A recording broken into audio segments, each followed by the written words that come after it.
اللهم صل على سيدنا ومولانا محمد وعلى آل سيدنا ومولانا محمد وبارك وسلم. اللهم صل على سيدنا ومولانا محمد وعلى آل سيدنا ومولانا محمد وبارك وسلم. اللهم صل على سيدنا ومولانا محمد وعلى آل سيدنا ومولانا محمد وبارك وسلم. نبی اقدس صلی اللہ علیہ وسلم کے معجزات میں سے ایک معجزہ یہ ہے کہ اللہ تعالیٰ نے آپ کو جوامع الکلم عطا فرمایا. ایسے کلمات عطا فرمائے ہیں کہ مختصر لفظ ہیں اور اس میں معانی کا ذخیرہ آ جاتا ہے. پھر حضرت صلی اللہ علیہ وسلم نے مختلف مواقع پہ نصیحتیں فرمائی ہیں. ان نصیحتوں میں بڑی جامعیت ہے اور حضرت صلی اللہ علیہ وسلم کی ایسی نصیحتیں وہ انسان ان کو اپنے دماغ میں بٹھائے اور اہتمام کے ساتھ اپنے عمل میں لائے تو زندگی کا رخ مڑ جاتا ہے اور زندگی صحیح راستے پر بڑھ جاتی ہے. تو آج ایک حدیث آپ کو سنانا چاہتا ہوں جس میں حضرت صلی اللہ علیہ وسلم نے 3 نصیحتیں فرمائی ہیں. حضرت عبداللہ ابن عمر فرماتے ہیں کہ ایک آدمی آیا، اس نے عرض کیا یا رسول اللہ حدثنی بحدیث واجعلہ موجزا، آپ مجھ سے کوئی بات ارشاد فرمائیے اور مختصر ارشاد فرمانا، مطلب یہ کہ یاد رکھنا میرے لیے آسان ہو، عمل کرنا آسان ہو. تو رسول اللہ صلی اللہ علیہ وسلم نے ارشاد فرمایا صلی صلاۃ مودع، جب نماز پڑھو تو یہ سمجھ کے نماز پڑھو کہ یہ آخری نماز پڑھ رہا ہوں، زندگی کی آخری نماز. کأنک تراہ، اور ایسے نماز پڑھو جیسے اللہ کو دیکھ رہے ہو.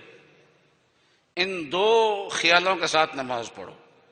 ایک یہ ہے کہ اللہ میرے سامنے ہے اور میں اللہ کو دیکھ کے نماز پڑھ رہا ہوں. اور ظاہر بات ہے کہ جب اللہ کو دیکھ کے نماز پڑھی جائے گی جتنے آداب آتے ہیں وہ تو سارے پورے کر لے گا نا آدمی، اور ان میں تو کوئی کوتاہی نہیں کرے گا. ہاں جو ادب نہیں آتا وہ الگ بات ہے، جتنے آداب آتے ہیں وہ سارے کے سارے پورے کر لے گا. اور دوسری بات حضرت صلی اللہ علیہ وسلم نے ارشاد فرمایا کہ وَلَا تُكَلِّمْ بِكَلَامٍ تَعْذِرُ مِنْهُ غَدًا، کہ ایسی کلام نہ کرنا جس سے کل کو معذرت کرنی پڑ جائے. تو انسان اپنی زبان کو کنٹرول کرے، بغیر سوچے نہ بولے، زیادہ ضرورت کلام نہ کرے انسان. ایک موقع پہ حضرت صلی اللہ علیہ وسلم نے دین کی مختلف شاخیں بیان فرمائی، شعبے بیان فرمائے. حضرت معاذ بن جبل سے آخر میں فرمایا کہ اے معاذ، یہ جتنے بھی تجھے باتیں بتائی ہیں، سارا دین بتا دیا تجھے، اس سارے دین کو مضبوط کرنے کا ذریعہ نہ بتاؤ. میں نے کہا یا رسول اللہ کیوں نہیں، آپ ضرور بتائیے.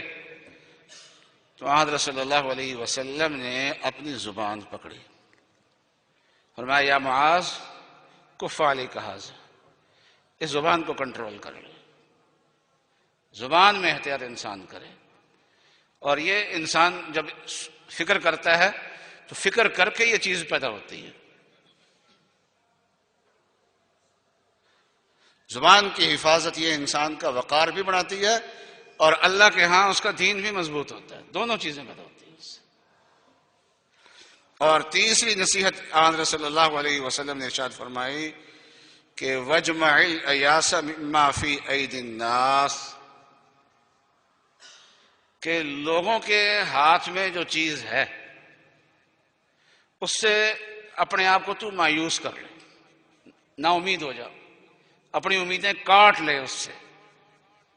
اور ایک روایت میں ہے کہ حضرت نے فرمایا تعش غنیّا، بہقی کی روایت میں ہے کہ جب تو ایسا کر لے گا تو غنی ہو جائے گا، تو مالدار ہو جائے گا.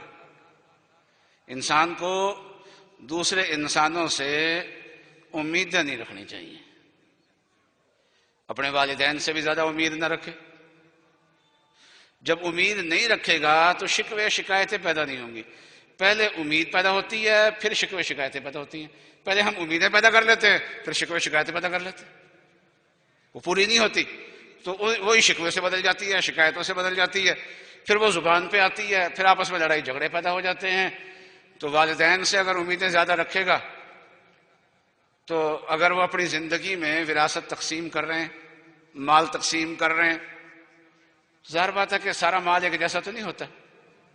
اب روپے پکڑ کے تقسیم کرنے تو آسان کام ہے، لیکن جائیداد اب ایک دکان کسی کو دینی ہے، کوئی مکان کسی کو دینا ہے، تو لہذا اس تقسیم پہ اعتراضات ہوتے ہیں۔ تو جب ان سے امید نہیں رکھے گا تو شکوہ شکایت کو پیدا ہی نہیں ہوگا۔ تو بھائیوں سے اور شریکے سے امید رکھے،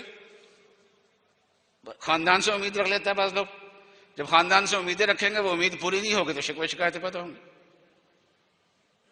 شادی پہ گئے، جا کے پیسے بھی دیے، جوڑا بھی دیا، ان کی طرف سے فون آ گیا کہ اپنا جوڑا واپس لے جاؤ، سانو نہیں جائیداد ردی مال۔ تو وہ مطلب یہ ہے کہ پہلے ہم نے امید رکھی تھی کہ ہمیں ان کی طرف سے کوئی شاندار گفٹ ملے گا، وہ اس توقع کے مطابق نہیں ملا تو شکوے پیدا ہوئے۔ اس لیے رسول اللہ صلی اللہ علیہ وسلم نے کیا فرمایا؟ وَجْمَعِ الْأَيَاسَ، مکمل طور پہ امید ختم کر لو مخلوق سے۔ جب آپ کو کوئی امید نہیں رہی، اس کے بعد کوئی ذرہ برابر بھی احسان کرے، آپ کی بیٹھنے کی جگہ ہے، وہاں تنکا پڑا ہوا ہے، اس کو جھاڑ دیا اس نے، بہت معمولی سا کام آپ کا کر دیا، اس کا شکر کرو۔ رسول اللہ صلی اللہ علیہ وسلم نے فرمایا کہ جس آدمی نے یہ لفظ کہہ دیا، کسی نے احسان کیا، اس نے اس کے بدلے میں جزاک اللہ خیرہ کہہ دیا ہے، تو اس نے تعریف کرنے میں مبالغہ کیا ہے، بہت بڑا لفظ ہے۔ کوئی چھوٹا سا بھی احسان کرے، اپنے آپ کو بہت آرام ملے گا۔ جب لوگوں سے امیدیں منقطع ہو جائیں گی، ہمارے ایک بہت بڑے بزرگ تھے، اس نے بیٹے سے کوئی فرمائش کر دی، بیٹے نے انکار کر دی، فرمایا اللہ تیرا شکر ہے، اللہ تیرا شکر ہے، ساری مخلوق سے میری امیدیں منقطع ہو چکی تھیں، اس ایک بیٹے سے کچھ تھی رہ گئی، آج وہ بھی منقطع ہو گئی۔ اے اللہ اب آپ سے ایک امیدیں رہ گئی ہیں، مخلوق میں سے کوئی نہیں ہے جس کے ساتھ میری امیدیں وابستہ ہوں۔ ہم بیمار ہیں، ہمارے گھر والے خدمت کرتے، بیوی سے بیجا آپ نے امیدیں رکھی ہوئی ہیں، اتنی تو اللہ میاں نے چیزیں اس پہ فرض کی بھی نہیں ہے جتنی آپ نے امیدوں سے رکھی ہوئی ہے۔ تو قدم قدم پہ شکر گزار پڑے گئے انشاءاللہ، اور کمی محسوس ہوگی تو تکلیف نہیں انسان کو ہوگی۔ تو تکلیف کیوں ہوتی ہے؟ اس لیے کہ امیدیں پہلے سے ہوتی ہیں۔ تو اللہ تعالیٰ ان نصیحتوں پہ عمل کر کے اپنی زندگی کو خوشگوار بنانے کی توفیق ہمیں عطا فرمائے۔